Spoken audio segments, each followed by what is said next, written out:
नमस्कार दोस्तों, स्वागत है आप सबका हमारे ज्ञानदीप क्लासेस में। तो आज की वीडियो में बात करते हैं रेखा गणित के बारे में, यानी ज्योमेट्री, रेखा तथा कोण के विषय में आज इस वीडियो में जानकारी मिलने वाली है। तो देखिए, सबसे पहले जानते हैं कि रेखा गणित में सबसे पहले जो होता है शुरुआत, वो क्या होता है, बिंदु से शुरुआत करते हैं। बिंदु इंग्लिश में कहते हैं पॉइंट, कहते हैं क्या कहते हैं, पॉइंट। तो बिंदु क्या होता है, तो बिंदु एक ऐसा ज्यामितीय आकृति है। बिंदु ऐसी ज्यामितीय आकृति, ऐसा ज्यामितीय आकृति जिसकी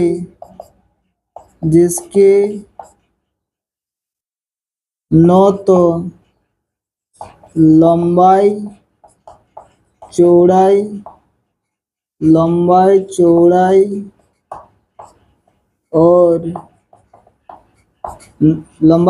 और न ही मोटाई हो, यानी जिसकी लंबाई चौड़ाई और मोटाई, इस ऐसा ज्यामितीय आकृति जिसकी न लंबाई चौड़ाई और न ही मोटाई हो, उसे हम बिंदु कहते हैं। उसी को बिंदु कहा जाता है। यानी जो बिंदु होता है उसका न तो लंबाई होता है, न तो चौड़ाई होता है, न ही मोटाई होता है, उससे क्या कहा जाता है, बिंदु।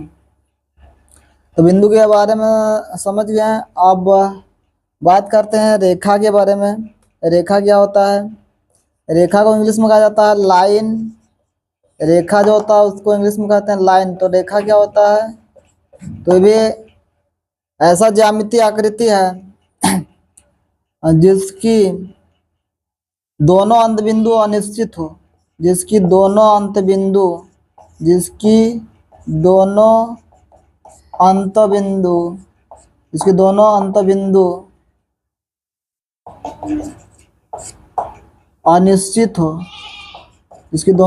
अनिश्चित हो, उसे रेखा कहते हैं। उससे जो है रेखा कहते हैं जिसकी दोनों अंत बिंदु क्या हो, अनिश्चित हो। जैसे रेखा जो होगा वो आपको किस टाइप का होगा, एकदम सीधा होगा। रेखा जो एकदम क्या होगा, सीधा होगा। ये रेखा का क्या हुआ, उदाहरण हुआ। तो रेखा जो एकदम सीधी होती है, और ऐसा भी हो सकता है, ऐसा भी गुजर सकता है रेखा। ये मान लीजिए कि पी हुआ, क्यू हुआ। तो रेखा जो होता है, रेखा का लंबाई को इसलिए रेखा कहते हैं। रेखा का पहचान है कि दोनों तरफ इसका क्या रहेगा, तीर रहेगा। जाने तो रेखा की लंबाई को मापा नहीं जा सकता है। इसका लंबाई अनिश्चित होता है, निश्चित नहीं होता है। अनिश्चित कहाँ से रेखा स्टार्ट हुआ, कहाँ से निकला और कहाँ इसका अंत होगा, कोई नहीं जानता है। इसलिए रेखा की लंबाई माने अज्ञात होता है, मतलब ज्ञात ही नहीं किया जा सकता है, अनिश्चित लंबाई होता है। तो रेखा की लंबाई को नहीं माप सकते हैं। रेखा की जो लंबाई होती है वो क्या होती है, अनिश्चित। रेखा की लंबाई अनिश्चित होती है। रेखा की लंबाई अनिश्चित होती है। रेखा की लंबाई अनिश्चित होती है, वो निश्चित नहीं हो। रेखा की लंबाई को निश्चित नहीं होती है, इसलिए नहीं मापा जा सकता है रेखा को। तो समझ गया है कि रेखा किससे कहते हैं, जिसकी दोनों अंत बिंदु क्या हो, निश्चित हो। रेखा का पहचान है, दोनों तरफ क्या रहेगा, तीर रहेगा। तो उसको क्या कहते हैं, रेखा कहते हैं। और इसको हम श्यामपट्ट पर नहीं खींच सकते हैं, रेखा को दर्शा सकते हैं, मतलब रेखा की लंबाई को नहीं याद किया जा सकता है, इससे रेखा कहते हैं। जैसे ए भी एक क्या है, रेखा है। और उसके बाद जानते हैं रेखा जो होता है उसको हम कागज श्यामपट्ट पर नहीं खींच सकते हैं। इसकी लंबाई भी क्या होती है, अनिश्चित होती है।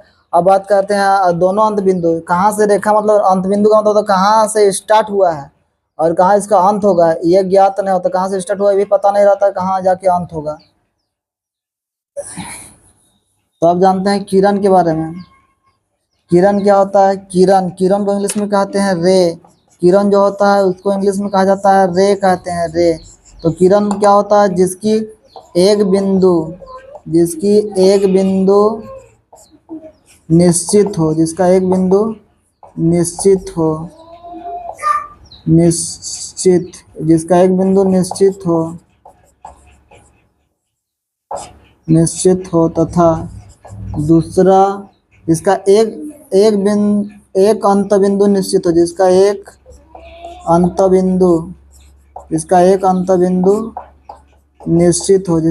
बिंदु निश्चित हो तथा दूसरा क्या अनिश्चित हो, जिसका केवल एक अंत बिंदु जिसकी केवल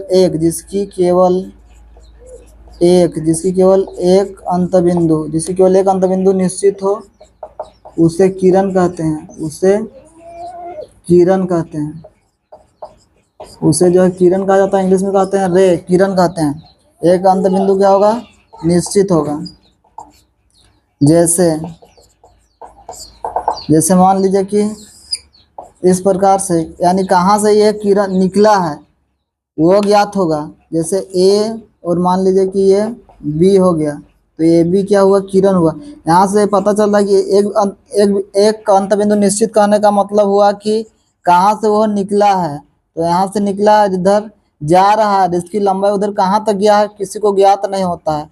तो इसको हम क्या कहेंगे, यही क्या है, किरण है। इसकी एक अंत बिंदु निश्चित हो, यानी कहाँ से निकला ये पता रहता है, लेकिन कहाँ अंत होगा ये पता नहीं रहता है, तो इसको क्या कहते हैं, किरण। तो ये किरण हो गया। ऐसा भी हो सकता है, किरण भी क्या होती है, सीधी होती है। सीधी होती है मतलब किसी भी दिशा में हो सकती है, ऐसा सीधी होती है। तो मान लीजिए कि एक्स वाई क्या है, किरण है। यहाँ ए बी क्या है, किरण है। तो जो किरण होता है, किरण की लंबाई जो होता है, किरण की लंबाई को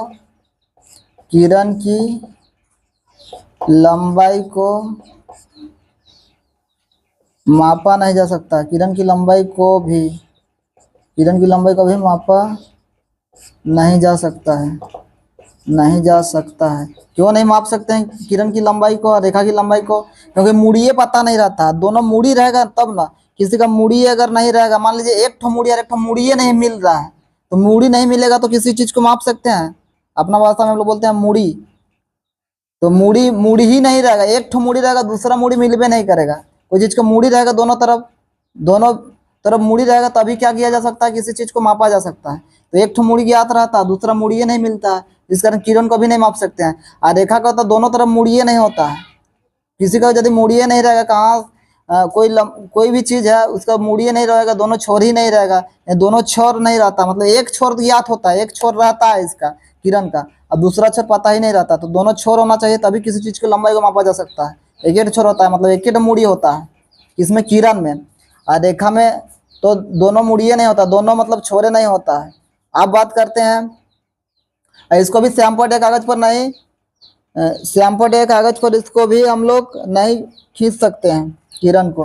अब बात करते हैं, रेखा किरण हो गया, रेखाखंड के बारे में।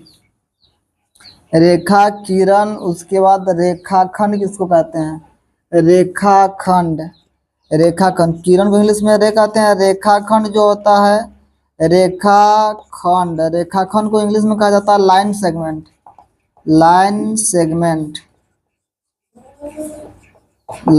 रेखाखंड क्या होता है, तो ये रेखा का ही एक क्या होता है, भाग होता है।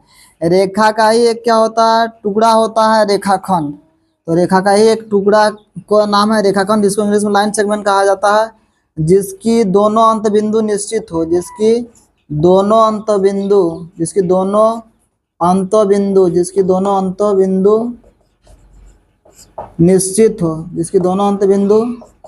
निश्चित हो, उसे रेखाखंड कहते हैं।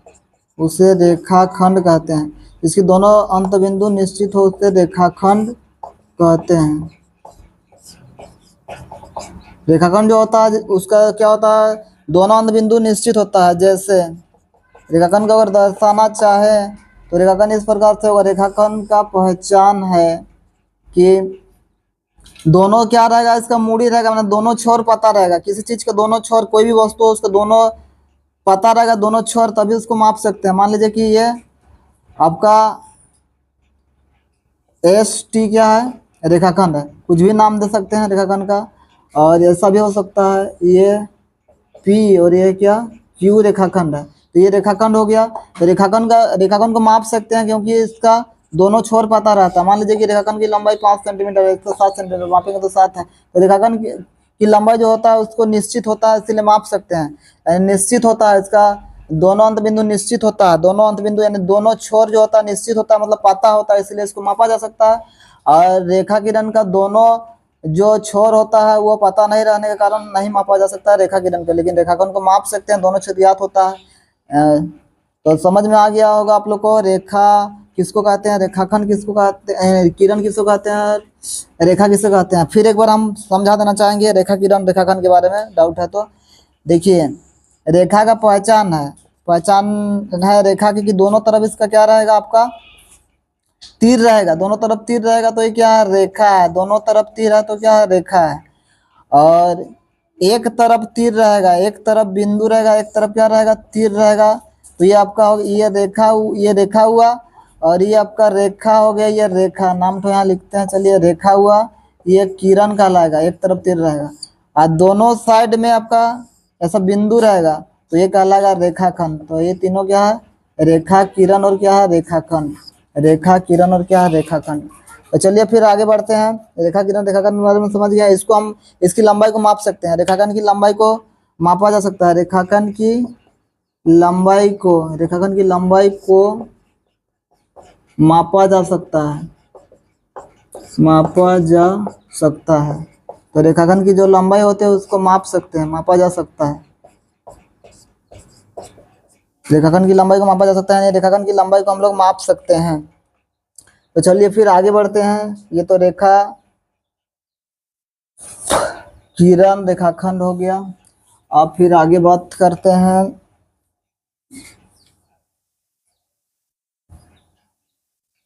संरेख या एक रेखीय। संरेख या एक रेखीय, संरेख या एक रेखीय, संरेख क्या होता है, संरेख या एक रेखीय, संरेख या एक रेखीय, संरेख या एक रेखीय। तो संरेख या एक रेखीय क्या होता है, तो संरेख या एक रेखीय का मतलब होता है जब एक ही रेखा पर तीन बिंदु हो, जब तीन या तीन से अधिक बिंदु हो, जब एक ही रेखा पर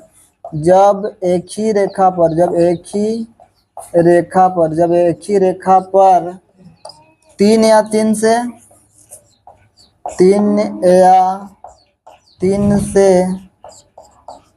अधिक बिंदु हो, जब तीन या तीन से अधिक बिंदु हो तो उसे संरेख कहते हैं। उसे क्या कहते हैं, संरेख, या कहते हैं उसको एक रेखीय। उसे संरेख क्या कहते हैं, उसी को संरेख कहते हैं, उसे संरेख कहते हैं। जब एक ही रेखा पर क्या हो, तीन या तीन से अधिक बिंदु क्या हो, स्थित हो, तीन या तीन से अधिक बिंदु हो, वह संरेख कहलाता है। जैसे कोई भी रेखा होगा उसमें तीन ठो या तीन से अधिक बिंदु स्थित होगा। मान लीजिए कि यहाँ एक बिंदु है, यहाँ एक बिंदु और यहाँ एक बिंदु है, तीन बिंदु एक ही रेखा पर है। मान लीजिए कि नाम कुछ भी दे सकते हैं, ए बी सी तीन ठो क्या है, नाम है, ए बी सी नाम दिया बिंदु सबका, ए बी सी बिंदु, तीन ठो बिंदु है, तो ये क्या कहलाएगा, ये जो रेखा है संरेख है। इस रेखा को हम लोग क्या कहेंगे, संरेख रेखा। इसी प्रकार तीन बिंदु या तीन से अधिक बिंदु एक ही रेखा पर रहे तो संरेख रेखा कहलाता है, उस रेखा को कहते हैं संरेख रेखा, वो रेखा जो कहलाता है संरेख। अब फिर आगे आते हैं और जानते हैं असंरेख या नेक रेखीय। असंरेख या नेक रेखीय, असंरेख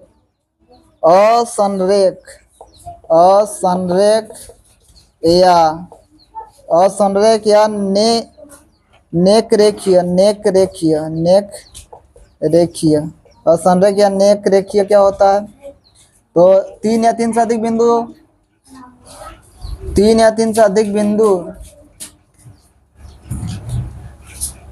जब एक ही रेखा पर हो, यहाँ पर मिस्टेक हुआ है, तीन या तीन से अधिक बिंदु जब एक ही रेखा पर स्थित हो, जब एक ही रेखा पर तीन या तीन से अधिक बिंदु जब एक ही रेखा पर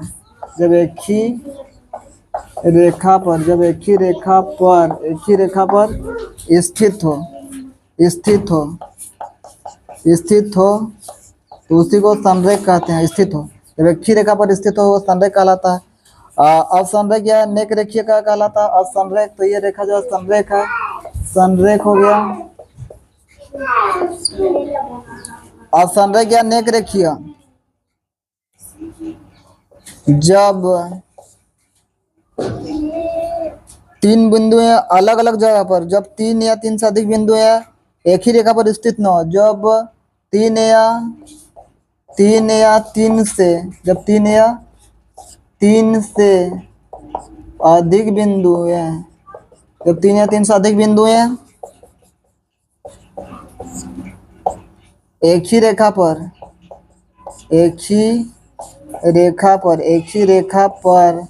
स्थित न हो, एक ही रेखा पर स्थित न हो, एक ही रेखा पर स्थित न हो, उससे क्या कहते हैं? असंरेख कहते हैं। असंरेख, असंरेख, उसे असंरेख कहते हैं। असंरेख रेखा कहते हैं, उसे असंरेख रेखा कहते हैं, उसे असंरेख रेखा कहते हैं। मतलब अलग अलग जगह पर होगा। जब तीन या तीन बिंदु हैं एक ही रेखा पर नहीं होगा, जबकि अलग अलग जगह पर स्थित होगा, एक ही रेखा पर नहीं होगा, अलग अलग जगह पर होगा, एक ही रेखा पर नहीं होगा, अलग अलग जगह पर होगा, अलग अलग जगह पर होगा, अलग अलग जगह पर स्थित होगा, तो उसको क्या कहते हैं? असंरेख कहते हैं। यानी एक रेखा में नहीं होगा, अलग अलग जगह पर होगा, मतलब तो उसको क्या कहते हैं? असंरेख। अब उसके बाद जानते हैं संगामी रेखाएं। संगामी रेखा क्या होता है? अब जानते हैं संगामी रेखाएं। संगामी रेखाएं, संगामी रेखाएं, संगामी रेखाएं, संगामी रेखाएं। ये संगामी रेखा क्या होता है? तो जब क्या होता है कि तीन या तीन से अधिक रेखाएं जब एक ही बिंदु से होकर जाती है, तीन या तीन से, जब तीन या तीन से अधिक रेखाएं, तीन या तीन से अधिक रेखाएं, तीन या तीन से अधिक रेखाएं जब, तीन या तीन से अधिक रेखाएं जब एक ही बिंदु से होकर जाती है, एक ही बिंदु से होकर जाती है, तीन या तीन से अधिक रेखाएं जब एक ही बिंदु से होकर जाती है, उसे संगामी रेखा कहते हैं, उसे संगामी रेखा कहते हैं, उसे संगामी रेखा कहते हैं, उसे संगामी रेखा कहते हैं, उसे संगामी रेखा कहते हैं, उसे संगामी रेखा कहते हैं, उसे संगामी रेखा कहते हैं। जैसे जब एक ही बिंदु पर, एक ही तो बिंदु पर क्या होकर क्या होगा? गुजरेगा। जब तीन या तीन से अधिक रेखा एक ही बिंदु से होकर, मान लीजिए कि एक रेखा हुआ, कोनो नाम दे सकते हैं इसको, ए बी, कुछ भी नाम देते हैं, ए बी एक रेखा हुआ, और ये मान लीजिए रेखा हुआ क्या? पी क्यू नाम हुआ इसका। तो और ये एक रेखा हुआ, मान लीजिए कि इसका नाम हो गया आर एस।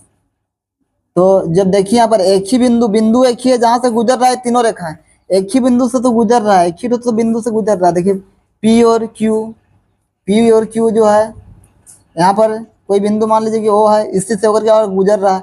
ए बी जो है इसी बिंदु से होकर गुजर रहा है, और आर एस भी ओ बिंदु से होकर ही गुजर रहा है। जब तीन या तीन से अधिक रेखा जब इसी प्रकार से एक ही रेखा पर गुजरता है, तो ये रेखा को कहते हैं संगामी रेखा। तो ये संगामी रेखा हो गए। तो ये सभी कितना क्या होगा? संगामी रेखा होगा। आपका एक पी क्यू हो गया, ए बी हो गया, आर एस हो गया, ये संगामी रेखा कहलाएगा। ये क्या कहलाएगा? संगामी रेखा। ये संगामी रेखा के बारे में समझ गए। फिर आगे बढ़ते हैं। असंगामी रेखा जो होगा, तीन या तीन से अधिक रेखाएं जब एक ही बिंदु से होकर नहीं गुजरेगा, इसका विपरीत परिभाषा होगा असंगामी रेखा। असंगामी रेखा किसको कहते हैं? असंगामी रेखा। असंगामी रेखा मतलब जब, असंगामी रेखा जब तीन या तीन से अधिक रेखाएं, जब तीन या तीन से अधिक रेखाएं, जब तीन या तीन से अधिक रेखाएं एक ही बिंदु से होकर नहीं गुजरेगी, एक ही बिंदु से होकर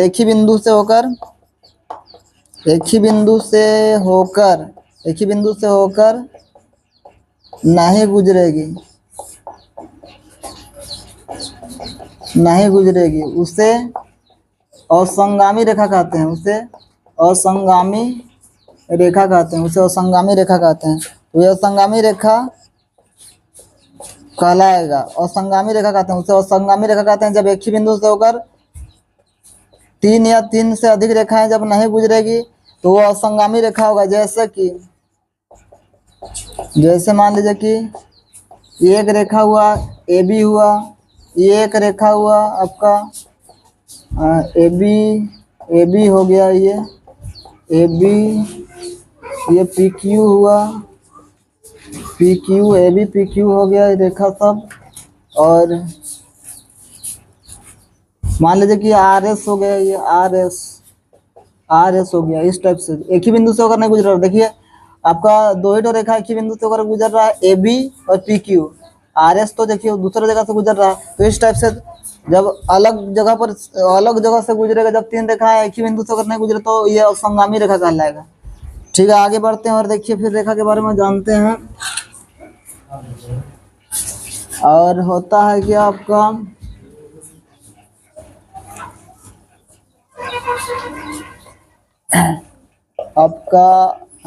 समांतर रेखा, समांतर रेखा किसको कहते हैं? तो जब क्या होता है, जब दो रेखाओं की लंबाई को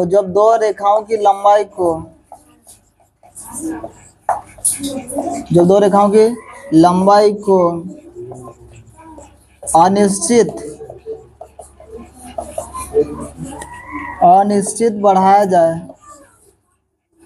जब दो रेखाओं की लंबाई को अनिश्चित बढ़ाने पर वे जब एक दूसरे को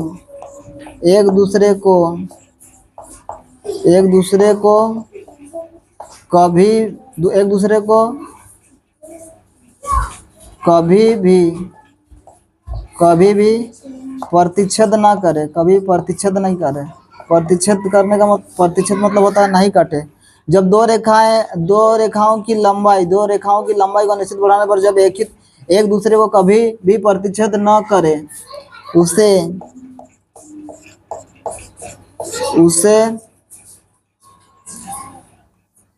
समांतर रेखा कहते हैं। उसे क्या कहते हैं? समांतर रेखा। उसे समांतर रेखा कहते हैं।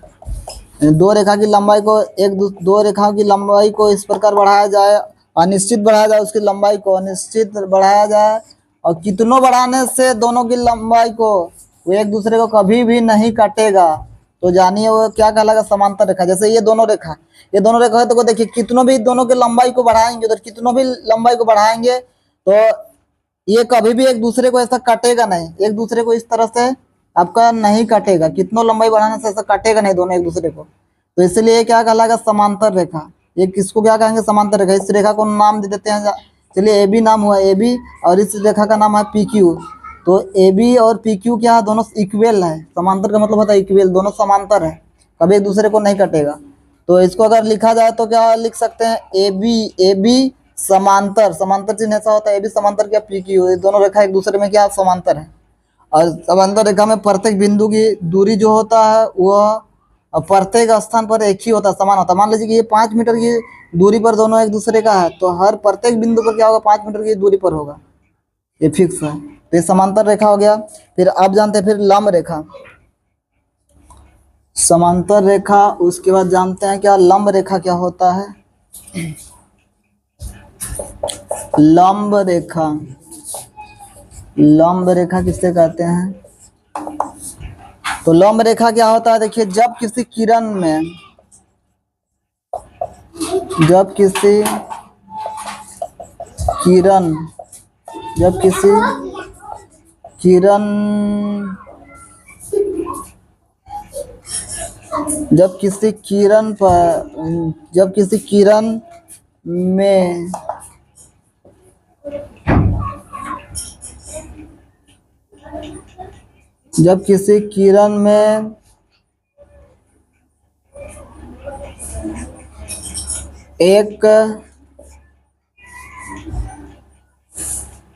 किरण 90 डिग्री के कोण पर 90 डिग्री के कोण 90 डिग्री के कोण पर खींचा जाए तो उस किरण को लंब रेखा कहते हैं। उस किरण को ही क्या कहते हैं? उस किरण को लंब रेखा कहते हैं। उस किरण को लंब रेखा कहते हैं।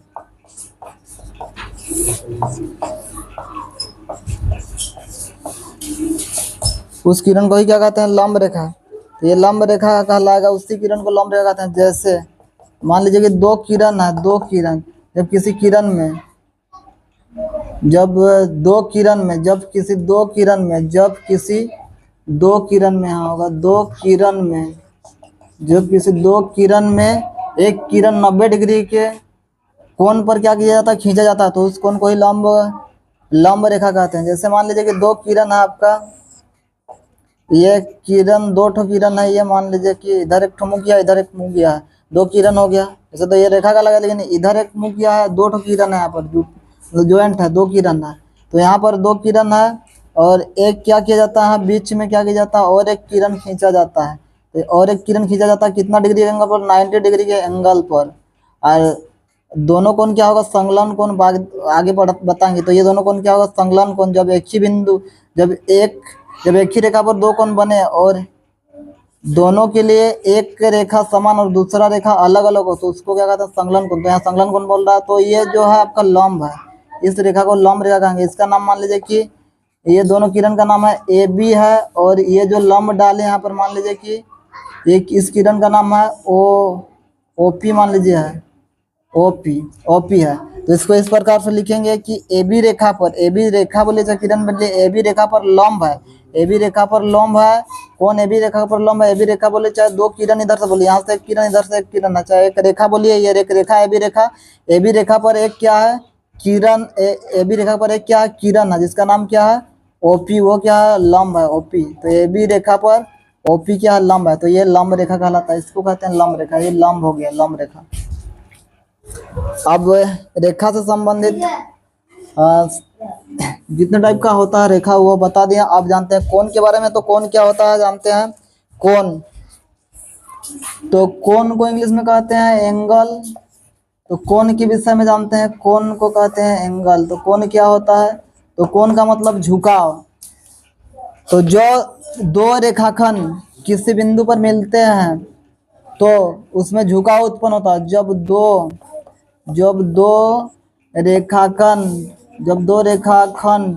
रेखाखंड एक बिंदु पर मिलते हैं, एक बिंदु पर मिलते हैं, जब दो रेखाखंड एक बिंदु पर मिलते हैं तो उससे झुकाव उत्पन्न होता है, उससे झुकाव उत्पन्न होता है, उससे झुकाव उत्पन्न होता है, उससे झुकाव उत्पन्न होता है, उससे हम कोण कहते हैं, उसी को कोण कहते हैं। यानी जब दो रेखाखंड क्या होगा? एक ही बिंदु पर क्या होगा? जब दो रेखाखंड क्या होगा? मिलेगा, उसमें जो झुकाव उत्पन्न होगा दो रेखाखंड के मिलने से, उसी झुकाव को यानी कोण क्या होता है? एक झुका हुआ दो रेखाखंडों का। जैसे बताते हैं कि मान लीजिए कि एक रेखाखंड है, रेखाखंड बोलिए किरण बोलिए, जब एक ही बिंदु पर क्या होता है? मिलता है। दो किरण एक ही बिंदु पर मिलते हैं तो उससे जो झुकाव उत्पन्न होता है, दो किरण चाहे दो रेखाखंड एक ही बिंदु पर मिलते हैं तो उससे जो झुकाव उत्पन्न होता है उससे ही क्या कहा जाता है? कोण। यहाँ पर देखिए दोनों जो है रेखाखंड इस बिंदु पर मिल रहा है तो ये जो झुकाव है यही क्या? कोण है। तो इसी को नाम दिया गया क्या? कोण। ये कोण है। ये दो रेखाखंडों के क्या? दो रेखाखंड एक ही बिंदु पर मिला और उसके बाद जो झुकाव है, इस झुकाव को ही क्या कहते हैं? कोण कहते हैं। तो कोण को हम डिग्री से मापते हैं। कोण को हम डिग्री से, कोण का माप डिग्री होता है, कोण का माप कोण को हम डिग्री से मापते हैं। कोण को हम क्या? डिग्री से मापते हैं। कोण को हम डिग्री से मापते हैं, कोण को हम डिग्री से मापते हैं। कोण जो है, कोण को हम डिग्री से क्या करते हैं, मापते हैं। जैसे तो जानते हैं कि 1 डिग्री, डिग्री से भी छोटा मात्रक होता है। जैसे समय को हम लोग घंटा से, मिनट से, सेकंड से मापते हैं, तो उसी प्रकार कोण को भी, कोण का बड़ा मात्रक डिग्री है, तो 1 डिग्री बराबर 60 मिनट होता है। यहाँ पर ये मिनट घड़ी वाला मिनट नहीं, कोण का झुकाव को मापने वाला मिनट है। तो 1 डिग्री बराबर 60 मिनट, ऐसा 60 मिनट लिखा जाता है। 1 डिग्री बराबर 60 मिनट होता है।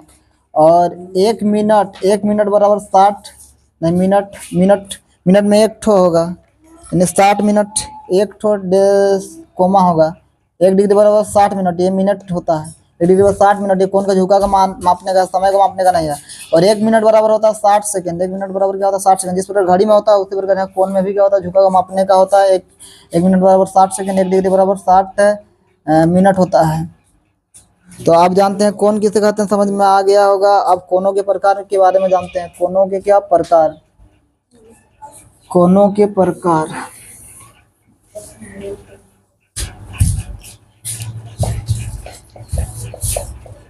कोणों के प्रकार, टाइप ऑफ एंगल। कोणों के क्या प्रकार। तो कोण कितना टाइप का होता है तो सुने होंगे। न्यून कोण के बारे में, न्यून कोण जिसको कहते हैं इंग्लिश में, न्यून कोण को कहा जाता है आपका एक्यूट एंगल। न्यून कोण क्या क्या कोण होता है, देखिए। न्यून कोण, कोणों के प्रकार जाने हैं। सबसे पहले कोणों के प्रकार में जानते हैं न्यून कोण के बारे में। 1 नंबर में न्यून कोण, न्यून कोण जिसको इंग्लिश में कहते हैं एक्यूट एंगल, न्यून कोण। तो न्यून कोण क्या होता है, तो जो कोण 0 डिग्री से बड़ा तथा 90 से, जो कोण 0 डिग्री से बड़ा, जो कोण 0 डिग्री से बड़ा तथा 90 डिग्री से छोटा हो, उसे न्यून कोण कहते हैं। उसे न्यून कोण कहते हैं। उसे न्यून कोण कहते हैं। उसे न्यून कोण कहते हैं। यानी 0 से क्या होगा, बड़ा होगा, लेकिन 90 से छोटा होगा, उसे क्या कहते हैं, न्यून कोण। उसे न्यून कोण कहते हैं। जो कोण 0 डिग्री से क्या होगा, बड़ा, 90 से छोटा होगा, उसको क्या कहते हैं, न्यून कोण कहते हैं।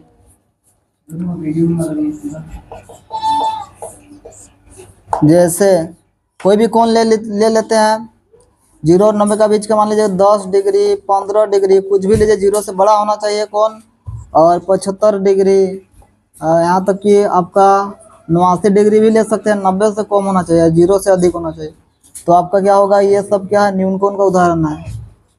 ये सब क्या है, न्यून कोण है।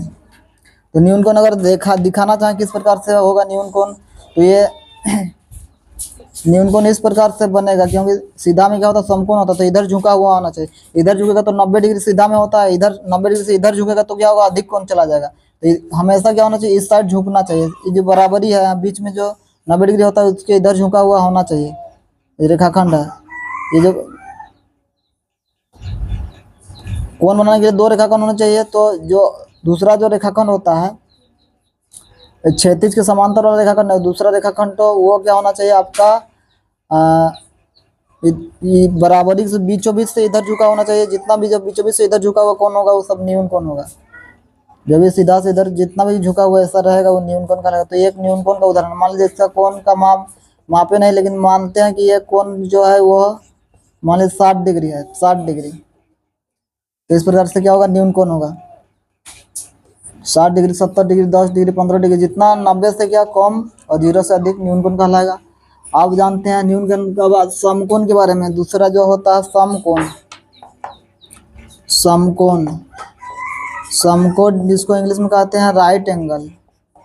समकोण, समकोण किसे कहते हैं, तो जो कोण, जिस कोण का मान 90 डिग्री के बराबर हो, जिस कोण का माप या मान, जिस कोण का माप 90 डिग्री के बराबर हो, 90 डिग्री के बराबर हो, उसे समकोण कहते हैं। उसे समकोण कहते हैं। उसे समकोण कहते हैं। जिस कोण का माप 90 डिग्री के बराबर हो उसे क्या कहते हैं? समकोण कहते हैं। जैसे जैसे पूरा पूरी 90 डिग्री, 90 से 9 तो अधिक 9 तो कम, पूरा पूरी जो 90 डिग्री होगा वही क्या कहलाएगा? समकोण होगा। जैसे मैं ये 90 डिग्री एकदम पूरा पूरी 90 डिग्री जो कोण होगा वही समकोण कहलाएगा। समकोण का चिन्ह इस टाइप से समकोण होता है, और इस टाइप से समकोण। मान लीजिए कि ये नाम देना अगर चाहे तो ये ए ओ बी जो है यहाँ पर कोण बराबर, कोण को अगर दर्शाना तो बीच वाला कोण को बीच में लिखना पड़ता है। ए ओ बी बराबर क्या? समकोण। ए ओ बी बराबर क्या? समकोण। ये समकोण का क्या होता है? संकेत होता है। ए ओ बी क्या? समकोण है। ये ऐसा संकेत जहाँ भी मिले, ऐसा संकेत इस तरह का, तो ये 90 डिग्री कोण को क्या करता है? दर्शाता है। 90 डिग्री का क्या संकेत है? 90 डिग्री का संकेत। 90 डिग्री का क्या है? संकेत। किसी भी कोण में ऐसा यदि संकेत मिल जाए तो 90 डिग्री का संकेत है, 90 डिग्री को दर्शाता है। तो फिर आगे बढ़ते हैं। समकोण के बाद क्या होता है? अधिक कोण। अधिक कोण। अधिक कोण। तो अधिक कोण किसे कहते हैं? जो कोण 90 डिग्री से अधिक, जो कोण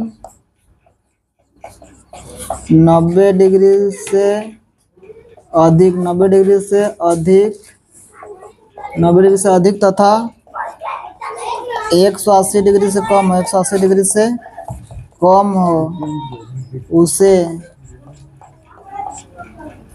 अधिक कोण कहते हैं। उसे क्या कहते हैं? अधिक कोण। उसे अधिक कोण कहते हैं। उसे अधिक कोण कहते हैं। उसे अधिक कोण कहते हैं। जो कोण 90 डिग्री से अधिक होगा तथा 180 डिग्री से क्या होगा? कम होगा, वो क्या कहलाएगा? वो कोण अधिक कोण कहलाएगा। 90 से ज्यादा और 180 से कम। तो जैसे 90 से ज्यादा कुछ भी लीजिए, 190 से आगे 95 डिग्री, आपका 100 डिग्री, 105 डिग्री, और यहाँ कुछ भी लीजिए 150 डिग्री, 175 डिग्री, लेकिन 180 से कम होना चाहिए। 100 यहाँ तक कि 79 डिग्री, डॉट डॉट डॉट आदि अनेक उदाहरण होगा। आदि लिखते हैं, आदि उदाहरण होगा और इत्यादि। तो 90, 100, 150, 170, 179 ये सब कौन सा क्या है? अधिक कोण है। अधिक कोण अगर दिखाना चाहे, अधिक कोण किस प्रकार का दिखेगा? आपका दिखेगा जो भी अधिक कोण होगा कैसा दिखेगा? किस टाइप का? वो किधर झुकाव उसका होगा। तो झुकाव जो है, और उस अधिक कोण का झुकाव हमेशा इधर दिखेगा। ये बीचों बीच में क्या होता है? समकोण होता है। तो समकोण से इधर थोड़ा भी इधर झुका है, बीचों बीच से इधर थोड़ा भी झुका है, तो जानिए क्या हो? अधिक कोण होगा। और ये बीचों बीच से इधर यदि थोड़ा भी झुका है तो जानिए कि वह आपका न्यून कोण होगा। ये बीचों बीच में आपको देखना है, लाइन खींच के इधर झुका हुआ है तो जानिए कि वो अधिक कोण है। देख के भी पता चलता है कोण, कोण देख के भी पता चलता है। कोण देखने से पता चल रहा है ना, यहाँ दोनों रेखाखंड मिला है, दोनों जहाँ पर जिस बिंदु पर दोनों रेखाखंड मिला है उसके बाद देखना है कि किधर झुका हुआ है। इधर बाएं तरफ झुका हुआ ज्यादा कि दाएं तरफ? इधर यदि बायां झुका हुआ ज्यादा रहेगा, इधर झुका हुआ रहेगा बायां तरफ, बीचों बीच से बायां तरफ झुका है तो अधिक कोण होगा। और बीचों बीच जो से अगर इधर दायां तरफ झुका है तो क्या होगा? वो न्यून कोण होगा। तो ये अधिक कोण साफ साफ दिख रहा है। ये बीचों बीच वाला अगर लाइन यहाँ खींचिएगा तो इधर झुका हुआ आपका है बाएं तरफ, तो ये क्या हो गया? अधिक कोण। एक क्या है? अधिक कोण। मान लीजिए कि कितना डिग्री है? तो 100, मान लीजिए कि 20 डिग्री मान देते हैं, तो 120 डिग्री। ये पी क्यू आर, ये क्या हुआ? अधिक कोण हो गया, अधिक कोण। तो न्यून कोण, समकोण, अधिक कोण, और क्या होता है? 3 कोण पढ़े। और चौथा होता है आपका रिजु कोण। रिजु कोण, रिजु कोण, रिजु कोण, या इसको कहते हैं क्या? सरल कोण। रिजु कोण या सरल कोण। रिजु कोण या क्या कहते हैं इसको? सरल कोण। तो इसका परिभाषा क्या होता है? रिजु कोण या सरल कोण। तो जिस कोण का मान 180 डिग्री के बराबर हो, जिस कोण का माप या मान, जिस कोण का माप 180 डिग्री के बराबर हो, 180 डिग्री के बराबर हो, उसे सरल कोण कहते हैं। उसे सरल कोण या उसी को क्या कहते हैं? रिजु कोण। रिजु कोण या क्या कहते हैं? सरल कोण कहते हैं।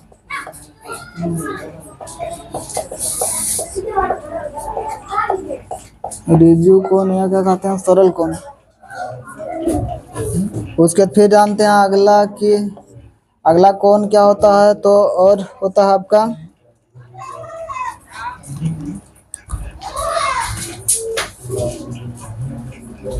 सरल कोण के बाद आपका पुनयुक्त कोण या बृहत कोण। बृहत या पुनयुक्त कोण, बृहत या पुनयुक्त कोण, बृहत या पुनयुक्त कोण, बृहत या पुनयुक्त कोण, बृहत या पुनयुक्त कोण, बृहत या पुनयुक्त कोण, बृहत या पुनयुक्त कोण। तो बृहत या पुनयुक्त कोण तो किससे कहते हैं। तो जिस कोण का माप, जिस कोण का माप, जिस कोण का माप 180 डिग्री से अधिक, 180 डिग्री से अधिक, 180 डिग्री से अधिक तथा 270 डिग्री से कम हो, 270 डिग्री से कम हो, उसे बृहत कोण कहते हैं। उसे बृहत कोण कहते हैं, बृहत कोण या पुनयुक्त कोण कहते हैं, उसे बृहत कोण या पुनयुक्त कोण कहते हैं। जिसका मान जो है 180 डिग्री से अधिक होना चाहिए और 270 डिग्री से क्या होना चाहिए, कम होना चाहिए। अरे ऋजु कोण या सरल कोण का हम आपको को उदाहरण नहीं बता दिए ना। तो उदाहरण क्या होगा इसका, उदाहरण थोड़ा देख लीजिए। ऋजु कोण या सरल कोण का, ऋजु कोण कैसा दिखेगा तो ऐसा सीधा होगा, स्ट्रेट लाइन में, मतलब सीधी रेखा पर एकदम होगा। सीधी रेखा पर 100 क्या होगा 80 डिग्री, 180 डिग्री सीधी रेखा पर होगा इस तरह से 180 डिग्री। मान लीजिए कि ए ओ बी है तो 180 डिग्री इस कोण को क्या कहेंगे, पूरे कोण को एकदम सीधी रेखा में बनता है 180 डिग्री कोण आपका ऋजु कोण कहेंगे, सरल कोण। और पुनयुक्त कोण किस, पुनयुक्त कोण या बृहत कोण तो जिस कोण का मान 180 डिग्री से अधिक हो, 270 डिग्री से क्या हो, कम हो। तो यहाँ अगर दिखाना चाहेंगे तो और जैसे में 180 से ज़्यादा कुछ भी लीजिए, मान लीजिए कि 210 डिग्री, 225 डिग्री, 300 नहीं, इधर 290 डिग्री, सॉरी 290 तो 270 ज़्यादा आ रहा, 200 यहाँ तक कि 50 डिग्री तक ले सकते हैं, आधी 50 डिग्री। ये सब क्या हुआ आपका पुनयुक्त कोण या बृहत कोण का उदाहरण हुआ। तो मान लीजिए इसको दिखाएं हम पुनयुक्त कोण या बृहत कोण तो किधर इस टाइप से ये दिखेगा। मान लीजिए कि यहाँ से ये स्टार्ट हुआ है कोण और यहाँ तो इधर घूमा है इतना दूर, तो इतना एरिया, तो ये पुनयुक्त कोण कहलाएगा। मान लीजिए ए रेखाखंड और ये बी है किरण, ए इधर बी किरण है, तो ये जो कोण देख पा रहे हैं यही क्या है, पुनयुक्त कोण। यहाँ से इधर से घूमना हुआ, इतना तो चक्कर लगा, इतना तो चक्कर लगा, तो पुनयुक्त कोण जो 180 डिग्री से ज़्यादा हो, 270 डिग्री से क्या हो, कम हो, तो यही क्या पुनयुक्त कोण है। तो अब फिर एक कोण होता है आपका, उसको कहते हैं पूर्ण कोण, पूर्ण कोण, पूर्ण कोण कहते हैं उससे, पूर्ण कोण। पूर्ण कोण किसको कहते हैं, पूर्ण कोण, पूर्ण कोण, पूर्ण कोण तो जिस कोण का माप कितना हो 360 डिग्री के बराबर हो, जिस कोण का माप, जिस कोण का माप, जिस कोण का माप, जिस कोण का माप 360 डिग्री के बराबर हो, 360 डिग्री के बराबर हो, 360 डिग्री के बराबर हो, उसे पूर्ण कोण कहते हैं, उसे पूर्ण कोण कहते हैं, पूर्ण कोण कहते हैं, उसे पूर्ण कोण कहते हैं। तो जिस कोण का मान 360 डिग्री के बराबर हो उसे कहते हैं पूर्ण कोण कहते हैं। पूरा पूरी जिस कोण का माप कितना होगा 360 डिग्री, पूरा पूरी जिस कोण का माप 360 डिग्री होगा वो क्या कहलाएगा, पूर्ण कोण कहलाएगा। जैसे में 360 डिग्री होगा, जैसे में 360 डिग्री ही होगा। और एक चीज़ यहाँ पर नोट करते हैं कि 0 डिग्री जो होता है, 0 डिग्री को कहा जाता है आपका शून्य कोण। 0 डिग्री को शून्य कोण कहते हैं, शून्य कोण कहते हैं, 0 डिग्री को शून्य कोण कहते हैं। तो क्या क्या कोण के बारे में पढ़े? कोणों के प्रकार में न्यून कोण होता है, सम कोण होता है, अधिक कोण होता है, आपका बृहद कोण होता है, और क्या होता है पूर्ण कोण होता है। इतना टाइप का क्या होता है कोण होता है। और आगे फिर जानते हैं फिर एक कोण के बारे में। अच्छा, लंबपूरक कोण। लंबपूरक कोण क्या होता है? कई बार पूछा जाता है लंबपूरक कोण। लंबपूरक कोण, लंबपूरक को या कहते हैं इसी को कोटिपूरक। लंबपूरक या क्या कोटिपूरक, लंबपूरक, कोटिपूरक या इसी को कहा जाता है लंबपूरक, कोटिपूरक या पूरक कोण। अनुपूरक भी कहा जाता है, अनुपूरक, अनुपूरक या कहा जाता है पूरक कोण, पूरक कोण। तो किसको कहते हैं? जब दो कोणों का योग 90 डिग्री के बराबर हो। जब दो कोणों का योग 90 डिग्री के बराबर हो तो उसे लंबपूरक, कोटिपूरक या अनुपूरक या पूरक कोण कहते हैं। 4 नाम है, लंबपूरक बोलिए या कोटिपूरक या अनुपूरक या पूरक कोण कहते हैं। जब दो कोणों का योग, जब दो कोणों का माप, चाहे दो कोणों का माप, जो दो कोणों का माप, जब दो कोणों का माप 90 डिग्री के बराबर हो, 90 डिग्री के बराबर हो, 90 डिग्री के बराबर हो, उसे लंबपूरक कोण कहते हैं या कोटिपूरक कोण कह सकते हैं, या अनुपूरक या पूरक कोण कहते हैं। उसे लंबपूरक कोण कहते हैं, उसे लंबपूरक कोण कहते हैं। जैसे मान लीजिए कोई भी दो कोण को लेते हैं, जैसे कोई भी कोण का दो युग्म लेते हैं, जोड़ा लेते हैं। कोण का दो युग्म लेते हैं, जोड़ा लेते हैं, जिसको जोड़ने पर कितना है 90 आया। तो 30 प्लस कितना 60, 30 डिग्री प्लस 60 डिग्री, ये दोनों भी क्या होगा आपका एक दूसरे का क्या होगा, एक दूसरे का दोनों लंबपूरक होगा, एक दूसरे का लंबपूरक होगा। 30 डिग्री का लंबपूरक 60 डिग्री, 60 डिग्री का लंबपूरक 30 डिग्री होगा। और मान लीजिए कि 70 प्लस 20, 70 डिग्री प्लस 20 डिग्री, ऐसा 10 डिग्री प्लस 80 डिग्री भी होगा, 10 डिग्री प्लस 80 डिग्री, ऐसा आदि क्या होगा, ये सब क्या होगा लंबपूरक होगा। जब दोनों को दो कोणों को जोड़ने पर 90 डिग्री के मान के बराबर मान है तो उससे लंबपूरक कोण का आएगा। तो क्या क्वेश्चन में पूछा जाता है कि बोल देगा कि आपका 65 डिग्री का लंबपूरक कोण क्या होगा, 65 डिग्री का लंबपूरक कोण, लंबपूरक कोण पूछेगा 65 डिग्री का लंबपूरक कोण, लंबपूरक कोण क्या होगा पूछेगा। 65 डिग्री लंबपूरक कोण क्या होगा बोलेगा, ज्ञात करने के बोलेगा। तो क्या करना क्या है, इसका लंबपूरक क्या होगा। तो लंबपूरक कोण 65 का क्या होगा, तो हम जानते हैं दो कोणों को जब जोड़ते हैं तो 90 डिग्री मान आता है। तो 90 में से क्या करना है, जो दिया हुआ कोण है घटा देना है। तो 90 घटा 65 डिग्री बराबर जितना घटा कर वही क्या होगा लंबपूरक, 65 डिग्री का लंबपूरक होगा। तो 10 में से 5 घटाएंगे कितना होगा 5 होगा, 8 में 6 घटाएंगे तो कितना होगा 2 होगा, तो 25 डिग्री होगा। यानी 65 डिग्री का लंबपूरक 25 डिग्री होता है। 25 का यदि लंबपूरक पूछेगा तो क्या होगा 65 डिग्री होगा।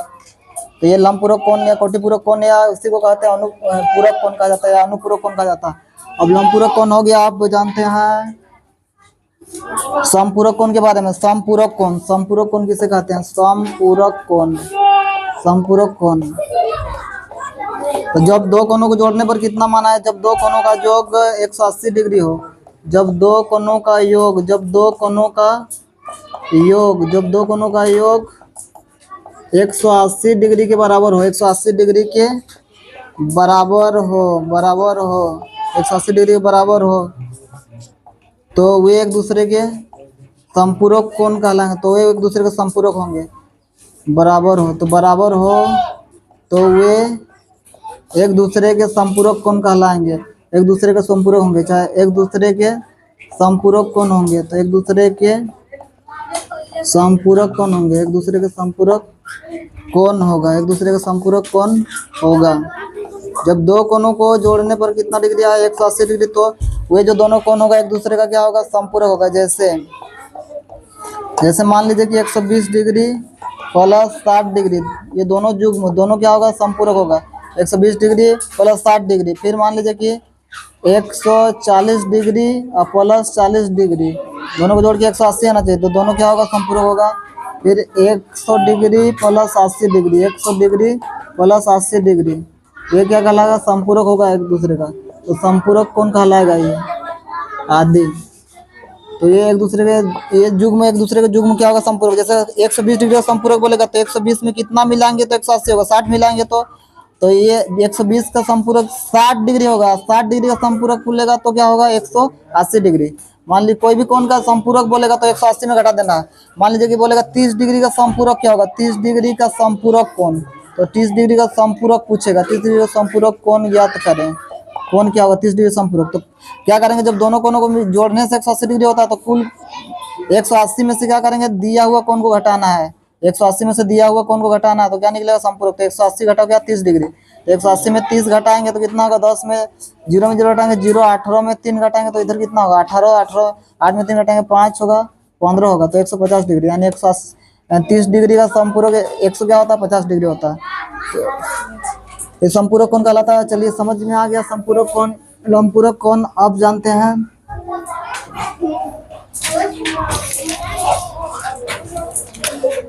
अब जानते हैं आसन कोण, आसन कोण के बारे में। आसन कोण, आसन या इसी को कहते हैं संलग्न कोण भी कहते हैं, संलग्न कोण। आसन या संलग्न कोण के बारे में। आसन या संलग्न कोण क्या होता है, तो जब एक ही बिंदु पर, जब एक ही बिंदु पर, जब एक ही बिंदु पर दो कोण हो, जब एक ही बिंदु पर, जब एक ही बिंदु पर, एक ही बिंदु पर दो कोण हो, जब एक ही बिंदु पर, एक ही बिंदु पर, एक ही बिंदु पर दो कोण हो और जिसकी एक भुजा, जिसकी एक भुजा, जिसकी एक भुजा दोनों के लिए समान होगा। जब एक ही बिंदु पर दो कोण हो, एक दो कोण हो तथा जिसकी एक भुजा दोनों के लिए, दोनों के लिए, दोनों माने कोनों के लिए, दोनों के लिए, दोनों के लिए, जिसकी एक भुजा दोनों के लिए समान, समान परंतु दूसरा भुजा अलग अलग हो, दूसरा भुजा अलग अलग हो, दूसरा भुजा अलग अलग हो, अलग अलग हो, उसे आसन या संलग्न कोण कहते हैं। उसे क्या कहते हैं, आसन कोण कहते हैं। चाहे उससे का दूसरा नाम है क्या, संलग्न कोण, आसन कोण कहते हैं। एक ही बिंदु पर क्या होगा, एक ही बिंदु पर दो ठो क्या होगा, एक ही बिंदु पर दो ठो कोण बनेगा। एक ही बिंदु, बिंदु एक ही बिंदु पर दो कोण बनेगा, लेकिन दोनों बिंदु के लिए एक रेखा क्या होगा, समान होगा, दूसरा रेखा क्या होगा, अलग अलग होगा। दूसरा रेखाखंड या रेखा, दूसरा क्या होगा, दूसरा रेखा अलग अलग होगा, दूसरा भुजा अलग होगा। जैसे मान लीजिए कि यहाँ पर बिंदु ओ बिंदु पर, यहाँ पर नाम कुछ भी दीजिए, यहाँ पर नाम अगर देते हैं, एक ही बिंदु पर दो कोण बन रहा है। यहाँ पर इस किरण का नाम देते हैं P Q R, P Q R, P Q क्या आर, पी क्यू आर। तो देखिए यहाँ पर बिंदु एक ही है, ओ बिंदु पर दो ठो कोण बन रहा है, दो ठो कोण बन रहा है। तो दोनों कोणों के लिए, दोनों कोणों के लिए ये वाला भुजा है, दोनों कोणों के लिए ये जो भुजा, ये जो भुजा, ये किरण जो देख रहे हैं ओ आर किरण दोनों के लिए समान है, लेकिन दूसरा जो किरण है दोनों का अलग अलग है। ई वाला जो कोण बन रहा है, ई वाला शुरू वाला कोण, उसके लिए ई वाला किरण अलग है। और फिर ये जो बड़ा इधर वाला जो कोण बन रहा है, इधर वाला जो इस साइड वाला कोण बन रहा है, उसके लिए ये किरण तो समान है, दोनों के लिए उभयनिष्ठ है, लेकिन दूसरा किरण क्या है, अलग है। तो ऐसे कोणों को क्या कहते हैं, तो ये दोनों आपस में क्या है, दोनों कोण आपस, दोनों कोण कहलाएंगे, दोनों कोणों को कहेंगे हम लोग आसन कोण या संलग्न कोण। जब एक ही बिंदु पर दो कोण क्या होता है, बनता है। बिंदु एक ही है और बिंदु पर दो कोण बन रहा है, एक कोण बन रहा है, ये क्या हो रहा है, कोण बन रहा है, ये एक वाला, ये वाला एक ठो कोण और ये वाला कोण, और दोनों के लिए एक ठो किरण क्या है, दोनों के लिए समान है। एक भुजा एक किरण बोल सकते हैं, दोनों के लिए समान है। ये वाला किरण ओ आर जो है दोनों कोणों के लिए है, दोनों कोणों के लिए है, और दूसरा जो किरण है दोनों के लिए अलग अलग है। जैसे ही ई वाला कोण के लिए ये वाला किरण है, लेकिन ये जो कोण है उसके लिए ये वाला क्या है, आपका किरण है।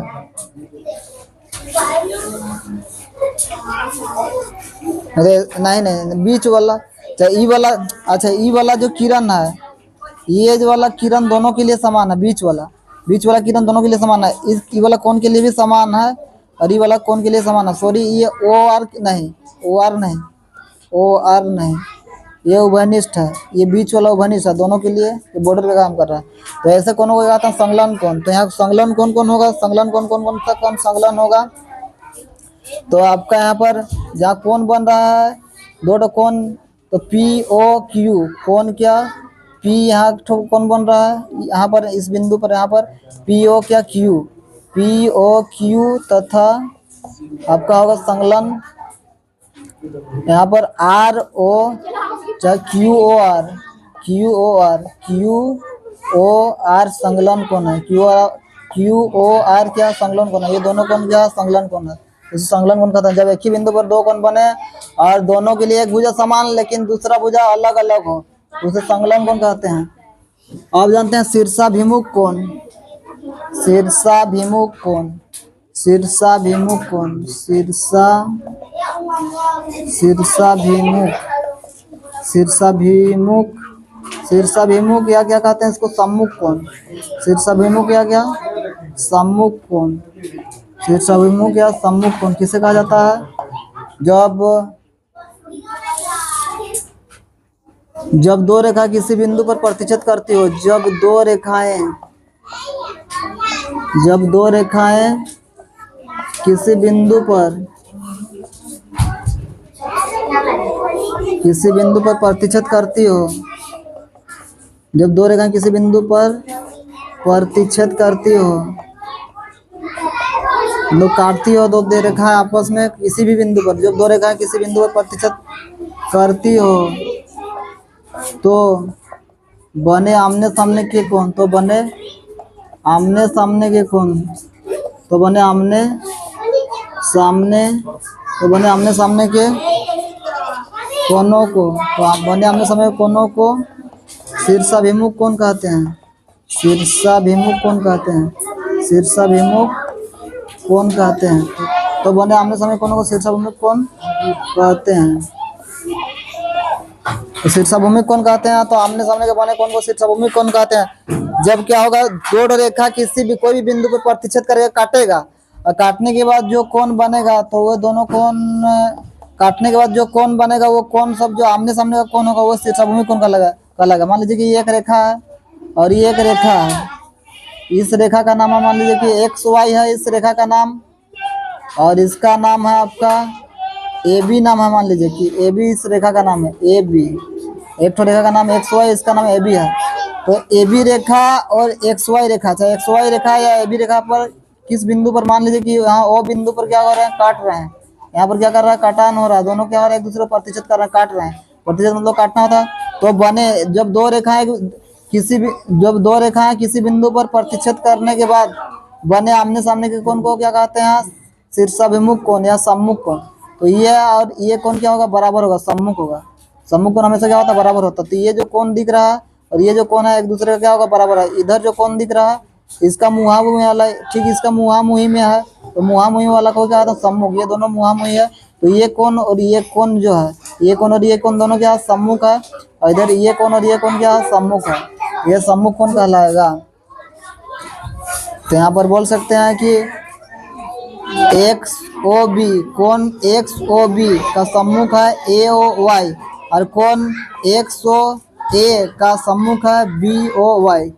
तो आशा करते हैं आप लोग को समझ में आया होगा ये रेखा तथा कोण आप लोग का ये चैप्टर। तो फिर आगे मिलते हैं नेक्स्ट वीडियो में। सबको नमस्कार, जोहार।